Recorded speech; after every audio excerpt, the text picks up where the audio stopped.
Key points. Impact on judicial independence. The amendment modifies judicial appointment procedures, creates constitutional benches influenced by a political committee, and assigns the Chief Justice's appointment to parliamentary control. Critics fear this will make judges more susceptible to political influence, extending party politics into judicial careers and threatening judicial impartiality. Context of passage. The urgency in passing the amendment suggests it is partly aimed at bypassing the seniority principle for immediate political purposes, benefiting certain factions over others. By manipulating bench composition, the amendment might shield controversial cases related to election tribunals, the Election Commission, and military courts from judicial scrutiny. Lack of deliberation and transparency. The amendment process was marked by secrecy, with drafts initially withheld from broader parliamentary review and passed hastily within 6 hours without substantial debate.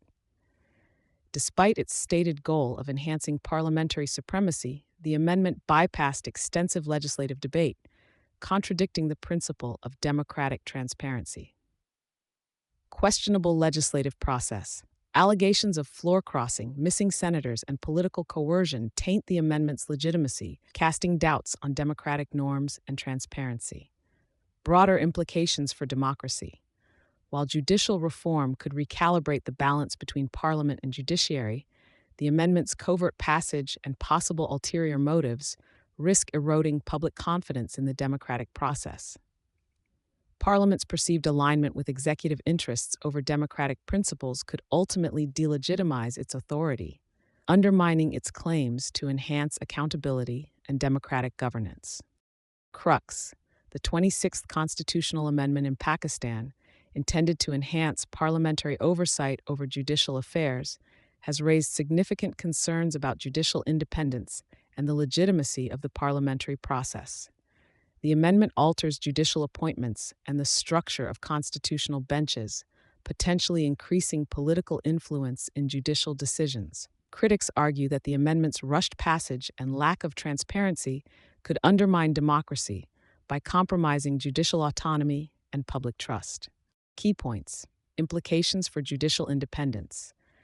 The amendment grants the government authority to select the Chief Justice from a panel, introducing political influence into judicial appointments and undermining judicial autonomy. A parliamentary committee with government influence appointed Justice Yahya Afridi over the more senior Justice Mansour Ali Shah, reflecting selective prioritization over merit. Constitutional and legislative concerns. By altering the Judicial Commission's composition, now 1/3 government nominated, the amendment enables political selection of judges for sensitive cases. Critics argue that this setup allows the government to indirectly control judicial outcomes, particularly cases involving the ruling coalition's interests. Domestic and international reactions.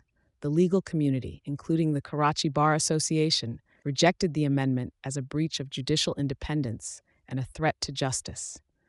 International bodies like the International Commission of Jurists and the UN raised concerns about political interference in judicial administration, stating it undermines the judiciary's role in protecting human rights and legal integrity.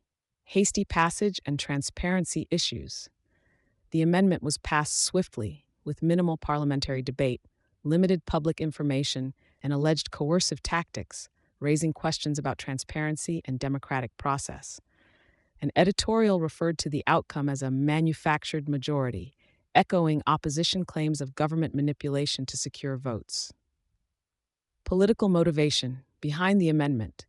The amendment's timing appears linked to the retirement of Chief Justice Qazi Faiz Eza, as the government seeks a successor sympathetic to its interests, particularly regarding election-related judgments. The ruling coalition, PMLN and PPP, feared an independent Chief Justice might favor opposition petitions, including PTI's call for an audit of recent elections. Historical and democratic implications. Pakistan's history suggests that governments relying on institutional manipulation often face negative consequences, as sustainable stability relies on legitimate governance and public support. The writer suggests that such autocratic actions reflect governmental insecurity and erode public trust, ultimately weakening democratic structures and governance quality. Crux. The 26th Constitutional Amendment in Pakistan, intended to ensure parliamentary supremacy in judicial appointments, is widely criticized as a move to weaken judicial independence and increase executive control over the judiciary. This amendment was hurriedly passed by the government, stirring concerns among the public, legal community, and international observers who view it as undermining democratic principles. Critics argue that political motives, particularly surrounding the appointment of a new Chief Justice, drove the amendment, reflecting the government's desire to secure its political future by sidelining independent judicial oversight. Key points: Gwadar International Airport inauguration. Recently inaugurated virtually, this airport aims to improve regional connectivity and response times during disasters. Infrastructural progress versus local welfare. Numerous CPEC projects have targeted Gwadar, including freshwater systems, a hospital, and a vocational institute. However, basic indicators show Gwadar lags in health, education, housing, and utilities. Socioeconomic challenges. Key statistics highlight poor immunization, high dropout rates, inadequate facilities in schools, and limited access to clean drinking water. Housing quality is low, with most homes made from mud, and only 18% of the population has access to gas. Livelihood and economic issues. The local economy depends largely on fishing-related work, but income remains low, preventing asset building. Land speculation benefits wealthier individuals, leaving little economic opportunity for locals. Security concerns and political alienation. Persistent lawlessness and political disenfranchisement have eroded trust between locals and the state. Violence, enforced disappearances, and a limited role in governance have led locals to view development projects with suspicion. Suggestions for real development. Experts advocate for genuine engagement with Gwadar's residents to align development efforts with their needs. Recommended initiatives include building cold storage facilities, repair yards, and fishing jetties to support the fishing community and provide sustainable growth. Crux. Despite significant infrastructural investments under CPEC, including the new Gwadar International Airport, the port city of Gwadar struggles with severe socioeconomic challenges.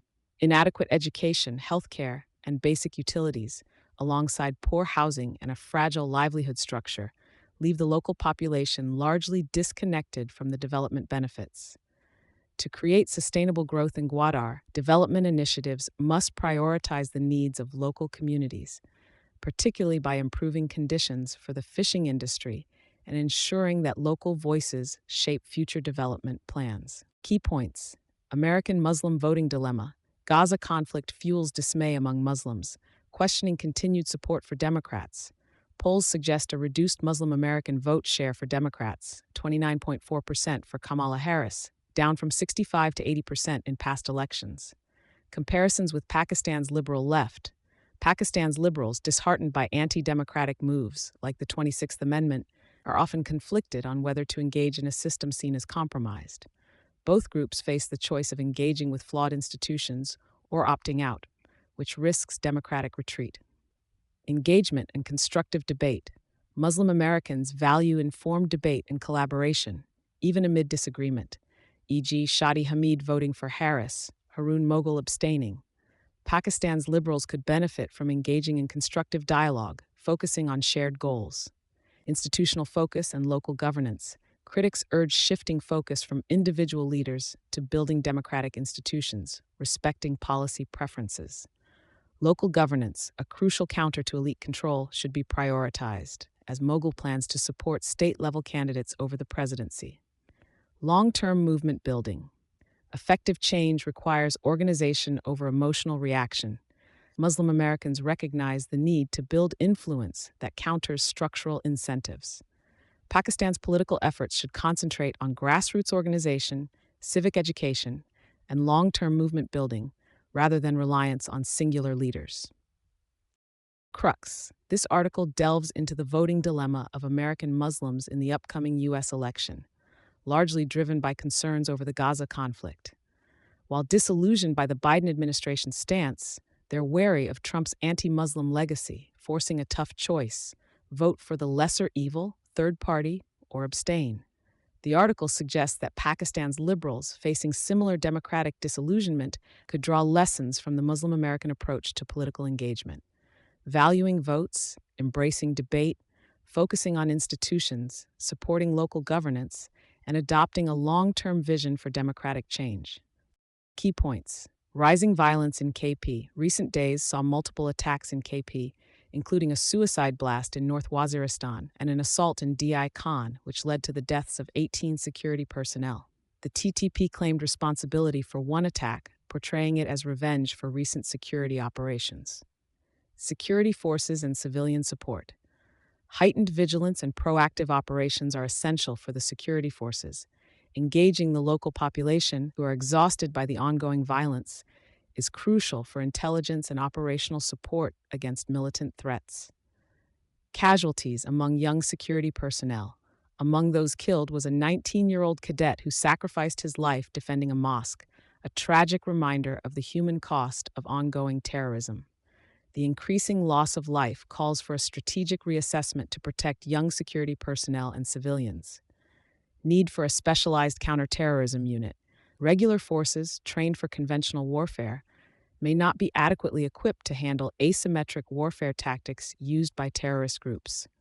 A dedicated counterterrorism unit could help fill this gap, enhancing response to terrorism.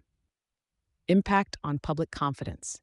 Continued incidents of violence threaten to undermine public confidence in the state's ability to maintain security. The state must respond swiftly and thoughtfully to regain control without alienating the civilian population. Role of civilian leadership. Provincial leadership must foster political unity and consensus to tackle the threat effectively. A collaborative approach is essential to eradicate terrorism and ensure sustainable peace in KP. Crux. The article discusses the recent surge in terrorist violence in Khyber Pakhtunkhwa, KP, marked by deadly attacks on security personnel, particularly by the banned TTP. The increasing fatalities among security forces underscore the need for a specialized counterterrorism unit and coordinated efforts between security forces, civilian leadership, and local communities to effectively combat terrorism. The piece stresses the importance of a united approach, civilian support, and a coherent counterterrorism strategy to restore stability in the region. Key points. Low rule of law ranking. Pakistan is ranked 140th out of 142 countries, making it the third worst globally for law and order. The report emphasizes persistent issues with crime, public safety, and violence, which have impacted the country's rule of law. Corruption. Ranked 120th in corruption, Pakistan faces issues with the misuse of power, affecting public perception of accountability. Despite some high-profile cases by the National Accountability Bureau, NEB, and the Federal Investigation Agency, FIA, selective enforcement has eroded trust. Whistleblower protection is a positive step, but further support is needed to encourage citizens to report corruption. Transparency and government openness. Pakistan ranks poorly at 106th in open government, hindered by limited public access to information and civic engagement. Although the Right to Information Act was introduced, its implementation is lacking, especially in rural areas, reducing transparency. Fundamental rights. Ranking 125th in fundamental rights, Pakistan struggles with issues around freedom of expression and media restrictions. There is a need for stronger legal protections to support journalists and civil society groups facing state repression. Regulatory enforcement. Weak regulatory enforcement, 127th, leads to unaccountable private sector practices, affecting consumer rights and environmental laws. Strengthening regulatory bodies free from interference is essential to enforce laws effectively. Civil justice system. Ranked 128th, the civil justice system suffers from limited accessibility, corruption, and delays in the lower courts. Streamlining case management and promoting alternative dispute resolution methods could improve the delivery of justice. Call for institutional reform. The report underscores an urgent need for institutional reforms across various sectors to address law and order challenges. The article calls for political unity and collective efforts from all quarters to achieve sustainable improvements and restore public confidence in governance. Crux. Pakistan ranks among the lowest in the World Justice Project's 2024 Rule of Law Index, positioned at 140th out of 142 countries. The report highlights critical issues in law enforcement, corruption, government transparency, fundamental rights, regulatory enforcement, and civil justice. The article calls for comprehensive institutional reform, political will, and unified efforts to address these pressing challenges and restore public trust. Key points. Purpose of PSDP reform. The government seeks to ensure efficient resource allocation, prevent delays, reduce unfinished project backlogs, and bring transparency to PSDP spending. A committee is set to standardize project selection, implement spending limits, and set timelines to enhance accountability. IMF's role and long-standing demand for reform. The reform is part of the structural benchmarks for the $7 billion IMF program. Economists have called for PSDP reform to support economic growth, improve infrastructure, and enable private investment. Decline in public investment.